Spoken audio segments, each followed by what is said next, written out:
El pensamiento libre es otro contrapeso importante al poder. La era del absolutismo no solo es testigo de la construcción de palacios barrocos, sino también de nuevas facultades de filosofía en las universidades europeas, como la Sorbona de París.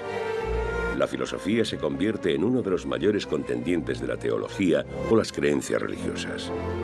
Así, el siglo XVII marca también el comienzo de la Ilustración, la Edad de la Razón.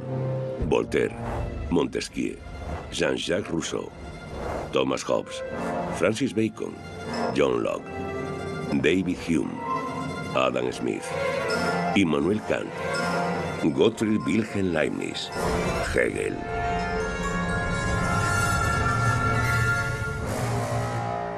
Mientras sus monarcas luchan por el poder absoluto, ellos no tienen nada que decir. Por eso, cada vez más filósofos del siglo XVIII reclaman un despotismo ilustrado.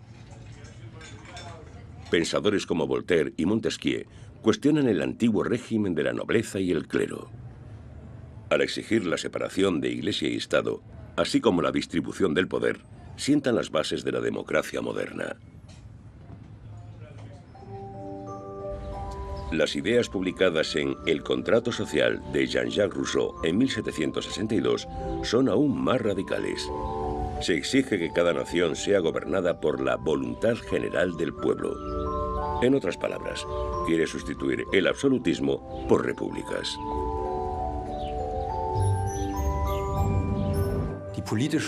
Los filósofos políticos de la Ilustración proporcionan las ideas que más tarde se pondrán en práctica durante la Revolución Francesa. Esto no quiere decir que los revolucionarios franceses irrumpieran en la Bastilla con libros bajo el brazo. Sin embargo, las ideas de la soberanía del pueblo, de la nación, de las elecciones y de la participación política las tomaron los revolucionarios de los filósofos de la Ilustración.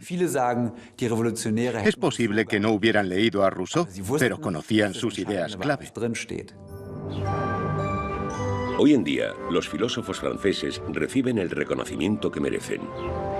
Al fin y al cabo, la democracia europea moderna se basa en sus ideas. Para honrarlos, sus restos son trasladados al Panteón de París, el Salón de la Fama francés. Pero en la Europa absolutista del siglo XVIII no son tan elogiados. En aquel entonces, los dirigentes europeos se negaban a ver que el sol del absolutismo se ponía lentamente. El contrato social de Rousseau es prohibido y su autor perseguido. No estaban preparados para sus ideas todavía. John Locke, 1632-1704, fundador del Iluminismo, influyó notablemente en la formación de la ideología liberal moderna. Sus escritos abordaron temas tales como el origen de la legitimidad de los gobiernos, la propiedad, la sociedad civil y el derecho a la resistencia o a la rebelión ante la tiranía. Locke sostuvo que el poder debe ser limitado y divisible. Postuló como la mejor forma política un gobierno constitucional y representativo con división de poderes, en el cual el poder ejecutivo estuviera subordinado al poder legislativo. Las ideas de Locke influyeron tanto en Francia como en América, en la formación de los filósofos Voltaire y Montesquieu, y en los sectores revolucionarios franceses. Sus principales obras fueron el Ensayo sobre el entendimiento humano, 1690, y dos tratados sobre el gobierno civil.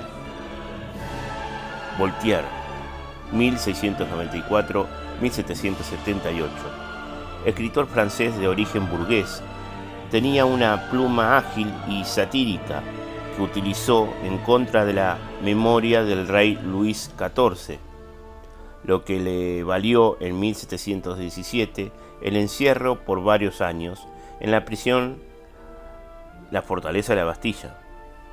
Al salir de la cárcel se exilió en Inglaterra, ya que allí se gozaba de una mayor libertad de expresión. Conoció las ideas de Locke y las investigaciones de Newton. Admiraba el sistema parlamentario inglés, por lo que contribuyó a difundirlo en sus cartas filosóficas. Al mismo tiempo, criticaba al régimen absolutista francés, por lo que fue perseguido cuando volvió a Francia. Deísta, cuestionó al clero y a la monarquía absoluta en escritos sarcásticos y consideraba a la estupidez humana como fruto de la ignorancia. Voltaire sostuvo que el gobierno era un mal necesario y creía que sus poderes debían limitarse a poner en vigencia los derechos naturales. Fue partidario de una monarquía constitucional y parlamentaria. Consideró, al igual que Montesquieu, que las repúblicas democráticas solo se adaptaban a los pequeños estados. No fue un demócrata, sino que, típica postura iluminista, desconfió del pueblo inculto y rechazó la instrucción popular. Voltaire postuló la libertad civil más que las libertades políticas. Sus ideas inspiraron la Declaración de Derechos de 1789 en Francia. Carlos de Secondat, barón de Montesquieu, 1689-1755. Pertenecía a una familia noble, fue un pensador político más profundo y sistemático que Voltaire, que aportó en su obra El espíritu de las leyes, 1748, nuevos métodos y conceptos sobre la teoría del Estado. Tenía un objetivo político totalmente pragmático y muchos gobernantes hallaron en este libro la justificación para sus sistemas. Realizó un excelente trabajo comparativo entre las diversas legislaciones existentes en ese momento y llevó a cabo investigaciones en sus viajes por Austria, Italia, Alemania e Inglaterra.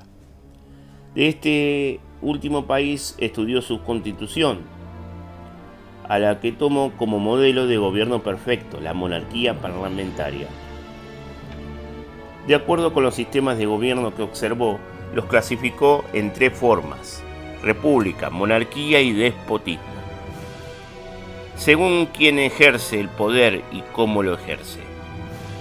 De acuerdo con sus definiciones, el gobierno republicano es aquel en que el pueblo en cuerpo, o sea, la democracia, o solo parte de él, aristocracia, ejerce el poder. El gobierno monárquico es aquel en que gobierna uno solo, pero con arreglo a leyes fijas y establecidas. Y a diferencia de este, el despótico es aquel en que gobierna uno solo sin ley ni regla, y lo dirige todo a voluntad y capricho. A fin de que cada uno de estos gobiernos pueda desempeñarse, existen principios que deben funcionar bien para no desviarse de su objetivo. En la república es la virtud del ciudadano, en la monarquía es el honor. Ya que hay órdenes, clases, nobleza de sangre, pero en los estados despóticos, donde todos son esclavos ante la autoridad del gobierno, lo que hace falta es el temor. Dice que es necesario que el pueblo sea juzgado por las leyes y los grandes por el capricho del príncipe. Basándose en el modelo de las ciencias de la naturaleza, sostenía que la búsqueda de la ley natural debía hacerse en base a acontecimientos históricos y que existían condicionamientos físicos y sociales, es decir, un determinismo geográfico, para los gobiernos de los distintos estados. Montesquieu determina que cada especie diferente de gobierno necesita una extensión determinada de tierra para poder gobernarse bien. La república exige, dice, por su naturaleza estar asentada en un territorio reducido. Sin esto es muy difícil que subsista. Un estado monárquico debe ser de mediana extensión. Si fuera pequeño, se convertiría en república. Si fuese muy extenso, los principales del Estado, grandes por sí mismos, no estando bajo la mirada del príncipe, no obedecería y se corrompería el gobierno. Se transformaría así en un despotismo, ya que un imperio muy extenso supone la autoridad despótica en quien lo gobierna. El principio de la democracia es la igualdad, que implica la distribución de las tierras en partes iguales. Si se permite que cada cual disponga de sus bienes como quiera, las voluntades particulares socavarán la ley fundamental. Si no es por reparto, se puede llegar a lo mismo regulando las herencias, para evitar que muchos bienes pasen a pocas manos. No basta en una buena democracia que las porciones de tierra sean iguales. Se necesita que sean pequeñas, ya que, así como la igualdad de bienes mantiene la frugalidad, de la misma manera la frugalidad mantiene la igualdad de los bienes. Al combatir el absolutismo, buscó garantías para la igualdad y la justicia, y propuso, para limitar al monarca, la división de poderes en tres: ejecutivo, legislativo y judicial. La teoría democrática de Rousseau. Jacques Rousseau, 1712-1778. Nació en la República de Ginebra, actualmente Suiza, en el seno de una humilde familia protestante, donde fue educado en forma muy libre. Vivió en París modestamente, trabajando en diversas ocupaciones. En 1749 presentó en la Academia de Dijon el discurso sobre el origen de la desigualdad entre los hombres, que lo hizo célebre y conoció a importantes personalidades de la Ilustración. En 1762 escribió sus dos obras más famosas, El contrato social y Emilio. Esta última fue condenada por el Parlamento de París, por lo que debió exiliarse y cambiar su residencia en varias oportunidades. Si bien Rousseau perteneció a la tradición liberal, su pensamiento difería en un aspecto muy importante de los demás filósofos de la Ilustración. A diferencia de los que postularon como fundamentales la libertad civil o la libertad individual, Rousseau postuló la primacía de la comunidad y sostuvo que el interés particular era frecuentemente egoísta. Además, afirmaba que la naturaleza hizo a los hombres iguales, pero que la sociedad y la propiedad privada originaron la desigualdad. El progreso técnico y la división del trabajo desencadenaron conflictos continuos y destructivos para la posesión de bienes. Rousseau considera que las apropiaciones de los ricos y las pasiones desenfrenadas de todos provocaron un estado de guerra permanente. Para defender el interés colectivo de las comunidades, no de los individuos, creó el concepto de voluntad general. Entendía que la soberanía del pueblo, en forma abstracta, representaba mucho más que la sumatoria de las diferentes voluntades individuales.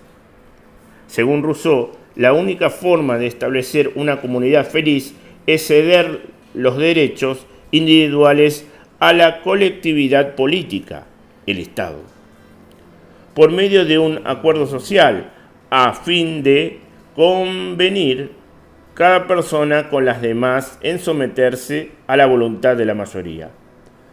Postuló una república fundada en el contrato social. En ese Estado debía regir la soberanía popular y el régimen perfecto de gobierno sería la democracia directa.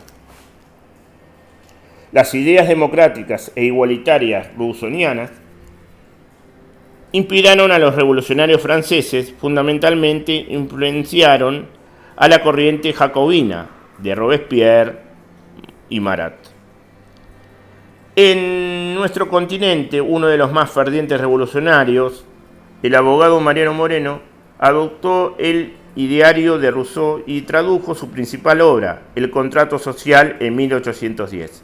Sin duda, las ideas de Rousseau funcionaron como ideología emancipadora e inspiradora de las revoluciones americanas.